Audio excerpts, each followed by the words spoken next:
guys, welcome back. Thank you so much for being here. It's so greatly appreciated. It truly, truly is. Before we get started, let me give you my usual disclaimer. This video is for educational purposes only. Please do not take what I say as fact. Please always do your own research and come to your own conclusions. Next, if you have not liked, subscribed, or commented yet, please consider doing so. It really helps me out and I really, really appreciate it. Okay. Major trigger warning on this video. This may be the worst case of child ABUSE that I have ever covered on my channel. It also heavily discusses DV and child cruelty. So please take all of that into consideration before deciding to continue to watch this video, as it is very difficult to watch. But with that, let's jump right in. This is 27-year-old Seth Welch, and this is his wife, 27-year-old Tatiana Fusari. They are easily two of the most disgusting human beings on earth, and they deserve everything terrible in the world to happen to them for the rest of their days. And I'm not just saying that. I believe that with every single part of my being. Okay, let's go into a little backstory. Tatiana Elena Fusari grew up in New York. She had a troubled childhood, battled with drug addiction, and had a few run-ins with the law as a result of it. Seth would also find himself in trouble with the law when he was younger. Once when he was 18 years old for stealing alcohol from a store, and once when his current girlfriend's mother at the time accused him and her of robbing the mother's home. Seth also discloses that he and this girlfriend had a child together before calling it quits. He goes on to tell officers that he had been reading the book of Moses since he was 5 years old, but about 5, 6, or 7 years ago, his religious beliefs became radical. Tatiana began her degree in early childhood development at NYU before moving to Grand Rapids, Michigan at the age of 20 in an attempt to repair her relationship with her mother. While there, she would enroll in college to complete her degree, which she did do successfully. The irony in this whole thing is that she completed her degree with dreams of becoming a preschool teacher. It's here that she would meet Seth, whom she would describe as charming. The two had been together since September of 2011. They moved in together after just one date, and they married in March of 2015. In 2018, they had 3 children together, a 4-year-old little girl, a 2-year-old little boy, and 10-month-old baby Mary Welch. They owned and operated a failing farm by the name of Black Acre Farm Products. They would grow produce and harvest honey that Tatiana would take to local farm markets to try and sell. Seth was extremely religious, and he would post Bible verses on Facebook, talk about God in Facebook videos, and hang hand-painted signs to the fences of his farms and the trees in front of their home. Signs such as, "Every knee shall bow, every tongue will confess to God. Love your enemies and pray for those who persecute you." Along with these religious beliefs, Seth also didn't believe in seeking any sort of medical attention for his children, unless it was absolutely necessary, allegedly. The couple's first child last saw a doctor when she was 2 years old. But after refusing to immunize their daughter and having a doctor call CPS on them, Seth ruled out doctors completely for his children. In police interviews, he told officers CPS was called on them because they refused to immunize their daughter, and they went to a different doctor without giving their previous doctor enough notice. Because of this, the 2 younger children never saw doctors and were never vaccinated, meaning they didn't even go for checkups. August 2nd, 2018, at approximately 9 a.m., Tatiana Fusari went in to check on her baby girl and found her in her crib with her eyes open, not responsive, and cold. Tatiana says that Mary had foamy and brown spit up on the side of her face, prompting Tatiana to believe that she had choked on her oatmeal and bananas. She wiped Mary's face with a baby wipe, placed her on the changing table, and started CPR. She says she used the 2-finger touch on the chest and back because she was scared that if she used her whole hand that she would break Mary's ribs, and she didn't want to do that. While she was pumping on her chest, bubbles began to come out, so she was hopeful that if she kept doing this, Mary would wake up. She says that she tried her best to revive Mary for about 10 minutes, but it was too late. Baby Mary was gone. Terrible story, right? Those poor parents, how awful for poor Tatiana to have to go through this, right? Wrong. Let me break this down for you with the events that actually took place. The two would wait 3 hours and 6 minutes before calling 911. During this time, Tatiana called out of work, Seth called his lawyers, aka his parents, and texted somebody about buying a goat. Tatiana claimed she found baby Mary at 9 a.m. 911 was called at 12:06 p.m. Her in-laws were called between 10:30 and 10:45 a.m. When confronted with this during interrogation, she changed the time she checked on Mary to 10 a.m. But that is still 2 hours and 6 minutes before calling. Then this disgusting and sickening 911 call was made. How long ago did you find this child? It's about an hour and a half. I was waiting. I called my lawyer first thing to ask, what's the next thing I could do. And they said, wait till they're here to call, the police and get that going.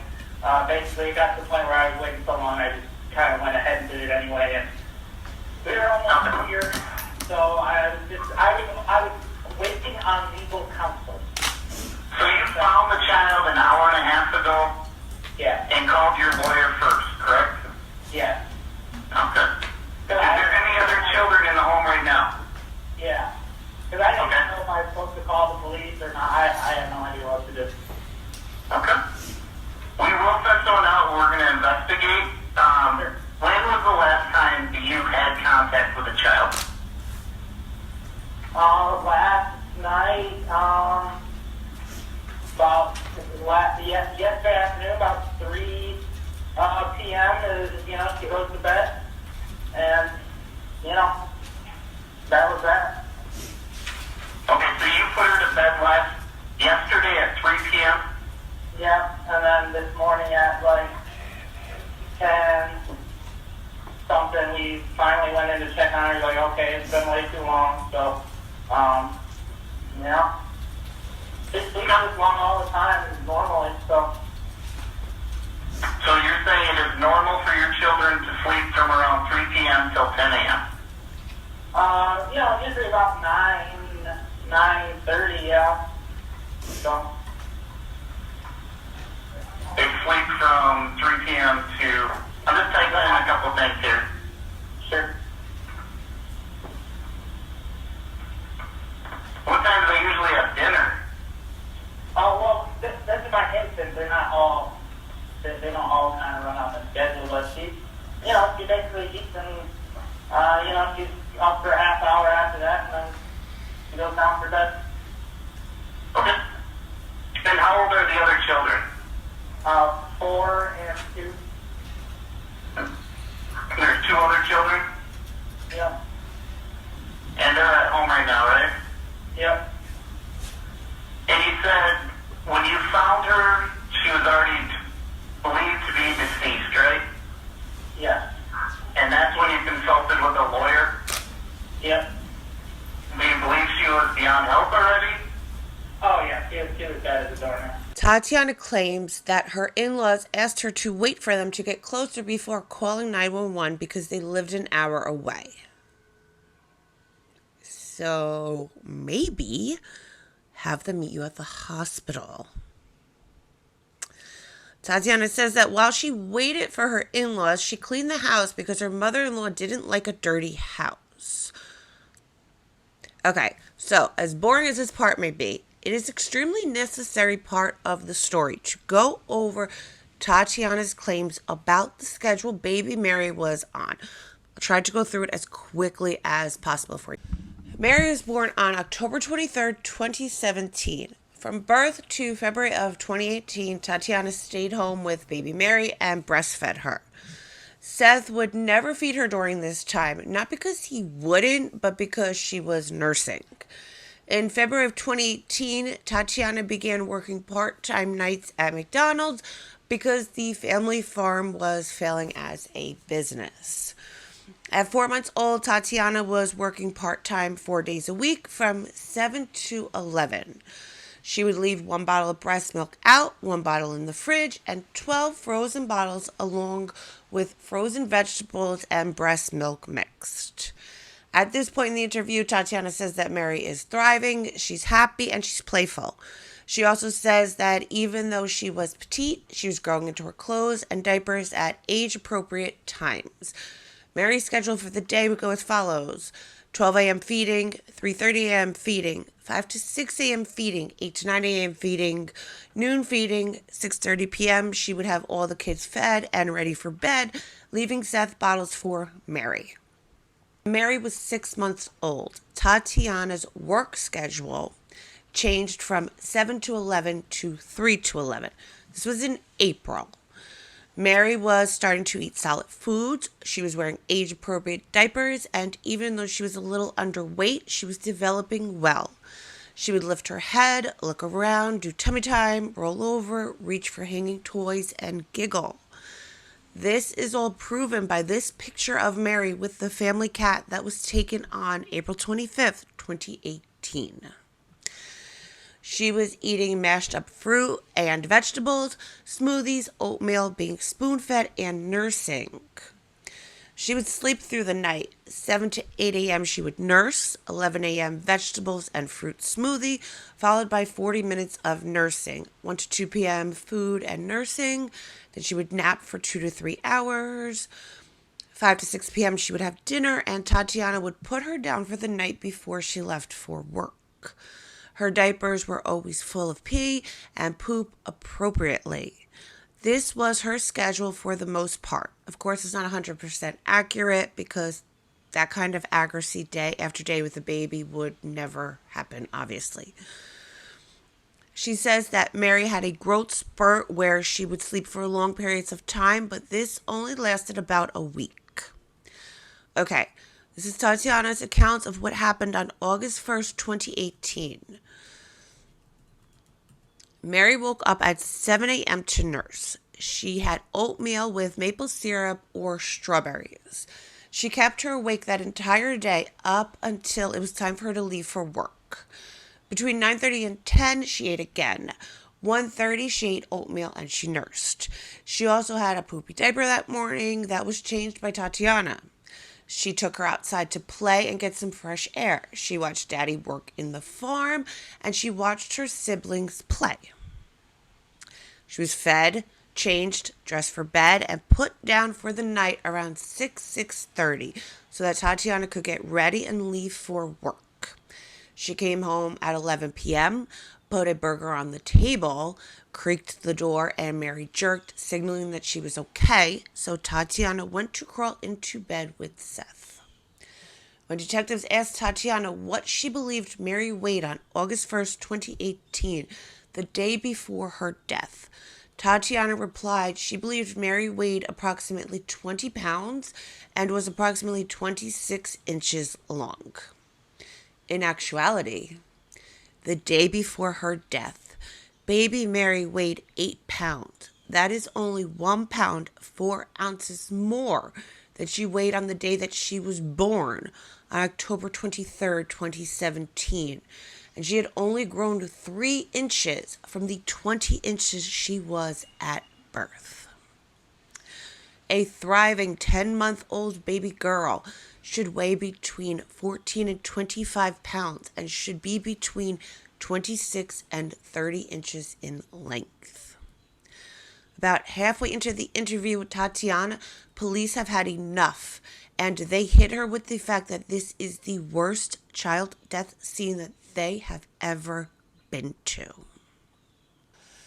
Okay, trigger warning, guys. Things are about to get really rough.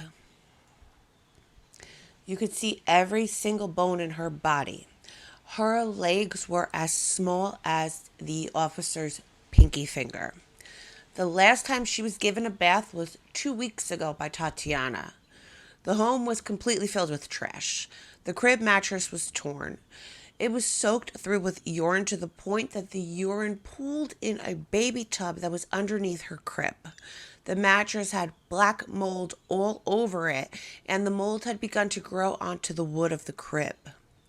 Mary didn't have the energy to lift her arms or to even cry. When officers looked at baby Mary's belly in the house, he tells Seth that he began to cry, going on to tell him that he could see the outline of her intestine through her stomach. He could see her spine completely through her back. Her eyes and cheeks were sunken in. She lacked muscle mass. Her knees were wider than her thighs, and he could see every single one of her ribs through her chest.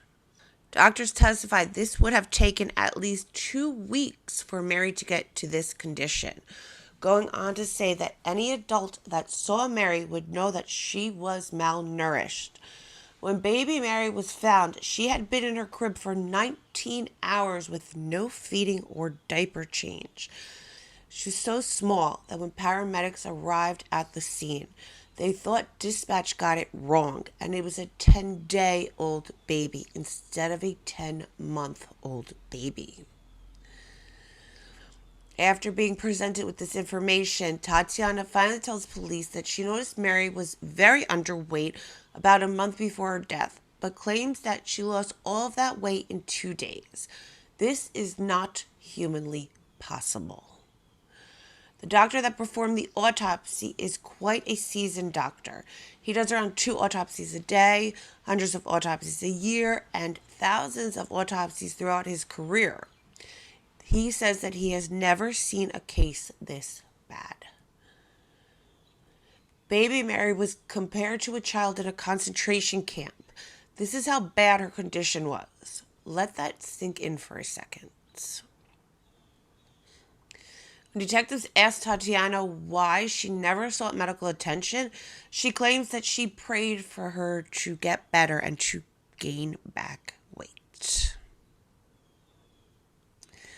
Going on to say that Seth had such a strong faith in God that he didn't believe that they needed to take Mary to a doctor. She believed that she would be losing faith in God if she took Mary to the doctor. Both Tatiana and Seth do say in their interviews that if one of their children had a real medical emergency, such as a broken bone, they would take their children to seek medical attention. When police asked Tatiana if Seth is the one that stood between her and taking Mary to the doctor, she replied that it was not.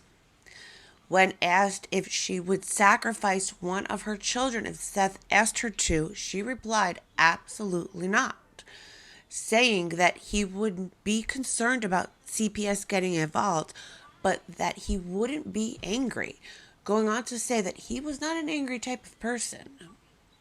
Keep that in mind because we are going to circle back around to this at Tatiana's trial. Baby Mary's official cause of death was dehydration and starvation, and her manner of death was homicide. This is also not something that happened overnight. This is a prolonged torture that baby Mary had to endure at the hands of the 2 people whose only job was to protect them at all costs. After speaking with Tatiana, detectives go over to the interrogation room that Seth is in to get his version of events. He says that Tatiana puts Mary down at 2:30 before she goes to work. During this time, the 2 children rest as well so that Seth can take a brain break. Mary and the children get up again about 4:35. Seth feeds the two older kids and feeds Mary 2 Gerber cups of food. He then takes her outside for about 30 minutes to rest her belly before bringing her back inside and giving her 2 more Gerber cups of food.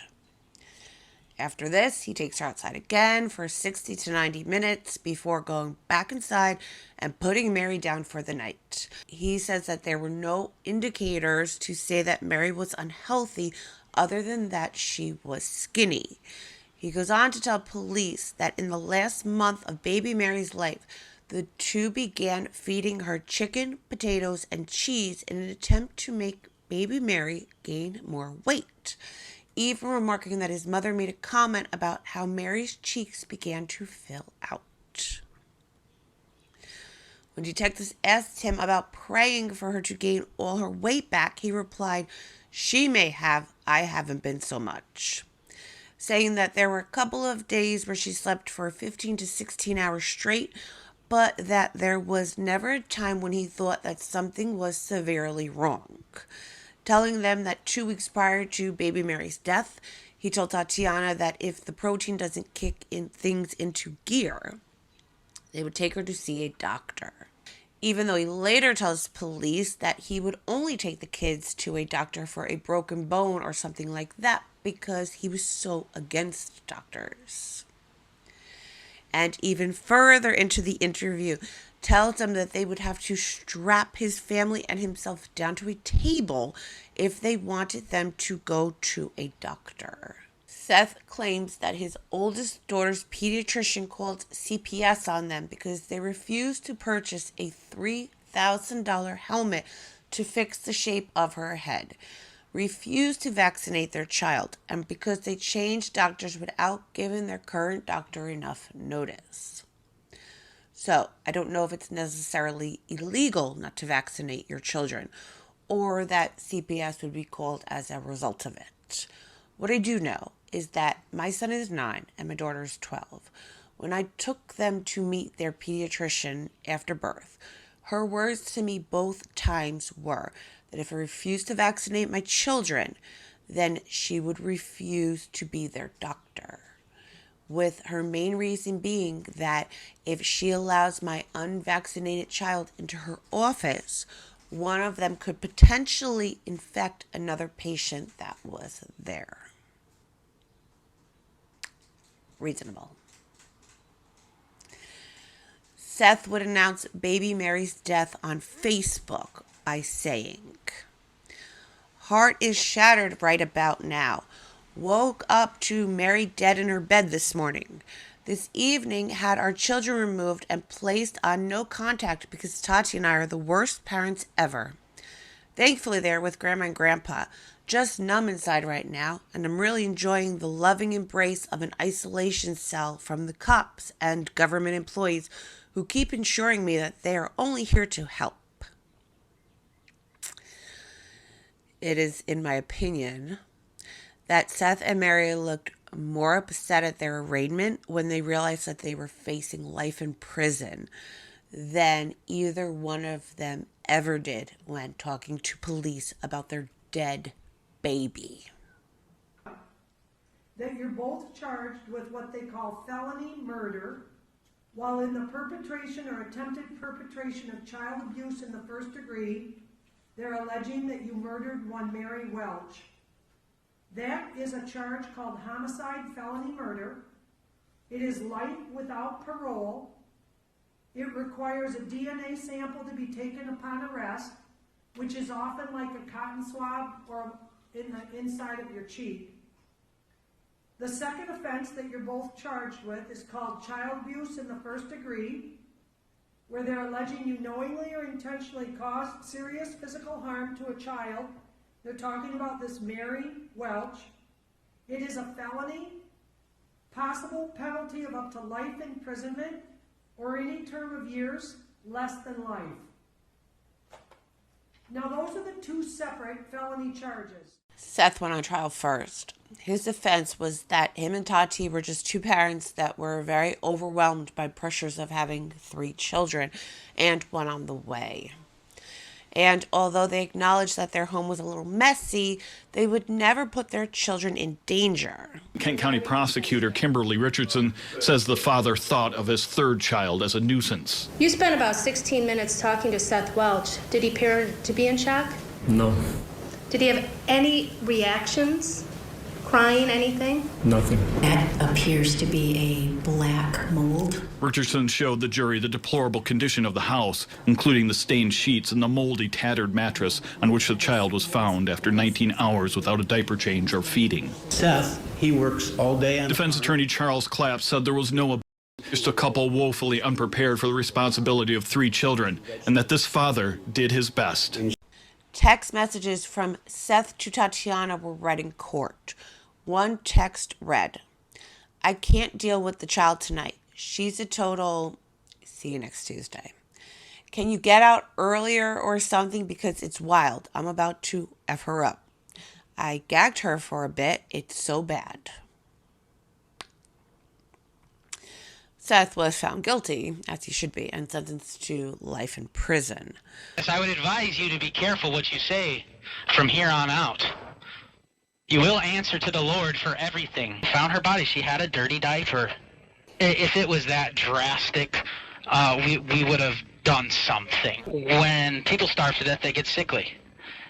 And you'd think maybe if she was starving to death, she would cry, right? She died without a sound in her sleep. Are you saying that you had no idea before this that something was wrong with Mary? No, she was a skinny girl. I don't fear the judgment of man because God knows how much I love that child. God knows the moments we shared together. Tatiana takes the stand at her trial with a very different story than before. She claims that it was her husband Seth's abusive behavior that stopped her from protecting her baby, going on to describe her years of abuse. Instances such as, one time Seth got out egg from his closet, told her to get on her knees and put it to her head. Another time he was reading Bible verses while smacking her between the shoulder blades with his open hands over and over again, saying, "Demons be gone." She claimed that she was beaten and R-worded on a daily basis. She says she was scared to take the baby to the doctor because she was petrified that Seth would find out. She gave an instance about when she was pregnant with Mary, saying that Mary was kicking. She said she woke Seth up to tell him to feel the baby kick, going on to say that he got mad that she wouldn't let him sleep. And he asked her, "What the F is wrong with you?" And he started punching her in the face. She says she quickly rolled over so that she could face the wall so that he couldn't hit her belly. She went into labor with Mary the following morning, and Mary was born premature as a result of this. According to her, she believed that this was the reason that Mary was so tiny. But doctors testified that Mary was given no food for days prior to her death. She says that Seth controlled her phone, timed how long it took her to go back and forth to work, and had a schedule hung up that must be followed to the minute. And he takes the AK out of the closet and he brings it.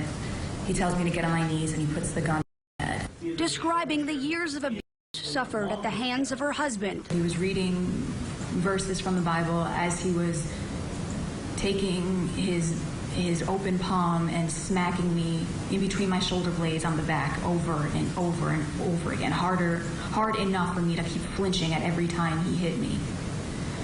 And he was just saying things like, "Demon be gone." I walked over to her and I saw that